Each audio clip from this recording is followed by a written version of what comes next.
Okay, section 4.3, we're going to be talking about properties of logs. There are three rules that we're going to talk about, and then there is one formula that we're going to talk about, and we're going to go through and apply the three rules that we're going to be talking about in the formula. So let's go over the three rules first of all, and then we'll start to actually talk about them. We have three rules that we're going to talk about. We're going to talk about the product rule, product meaning multiplication. We're going to talk about the quotient rule, quotient meaning division.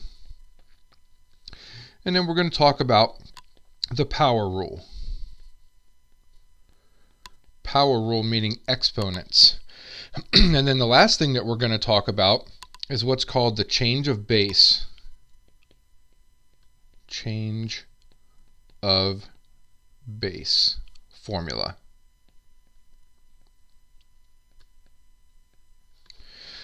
Alright, so let's go ahead and talk about the product rule first.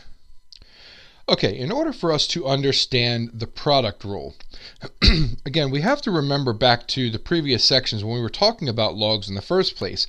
Remember that a log is just an exponent. So we're going to do this with something that hopefully you guys remember. If I were to take something like x squared, and I was going to multiply that by x to the third, hopefully you can see that the bases of both of those are the same. The base is both x. When we multiply x squared times x to the third, we end up with x to the fifth.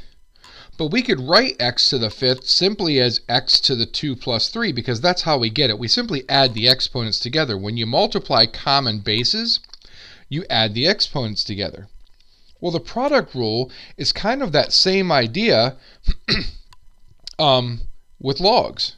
So if I was to give you the log of some number, we'll call it m, times some other number n. That's what we're taking the log of. Mn is our argument.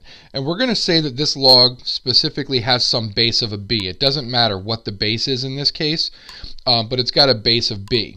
What you should be able to see with our log is that the base is b, and I have two things being multiplied together. I have m times n within the log. That's the argument. So really the m has a base of b, and the n also has a base of b.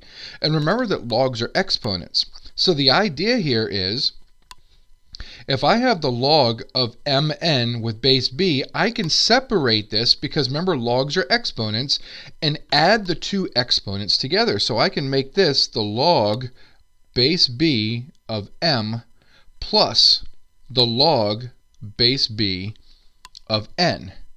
And really all I am doing is I am adding that exponent to that exponent, very much like up here when I added that exponent to that exponent when I had two things with a common base. The common base was x. I'm multiplying them together, just like I'm doing with my mn here, being multiplied together. Common base is b.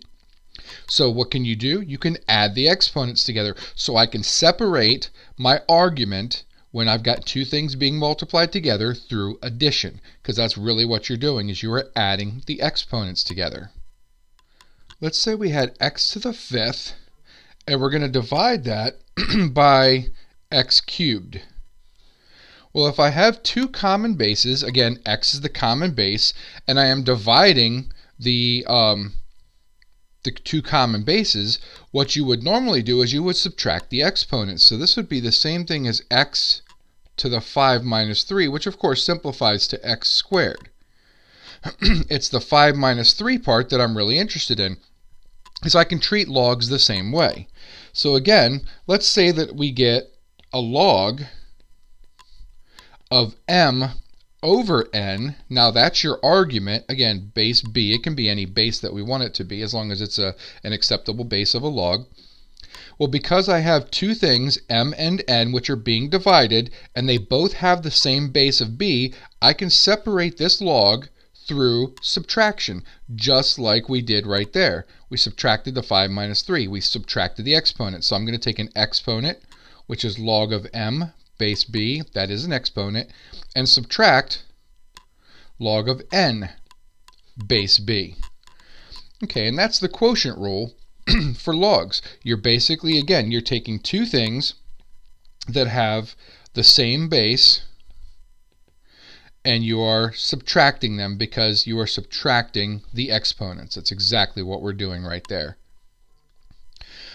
Okay, and the last of our rules is called the power rule.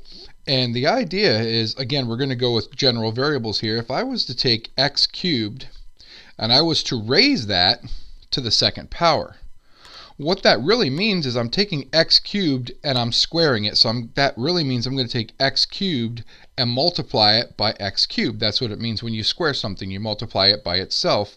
So we're going to get x cubed times x cubed, which of course is x to the sixth.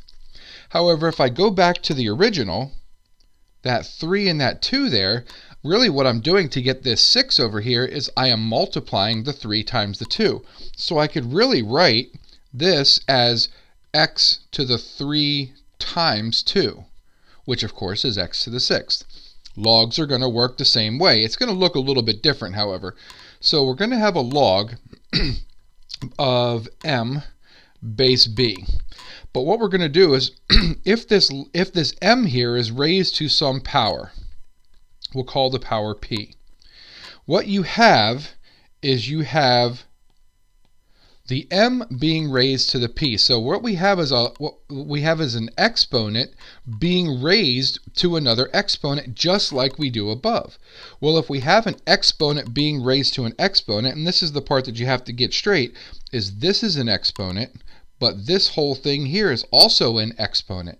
So if I have an exponent raised to another exponent, just like we do up here, we can multiply the exponents together, which means I can rewrite my log as p times the log of m base b. Now these two things are being multiplied together, just like we did above. So the ultimate way to think about this is if I have an exponent on my argument, I can bring the exponent out to the front and multiply it times the log. And that is the power rule.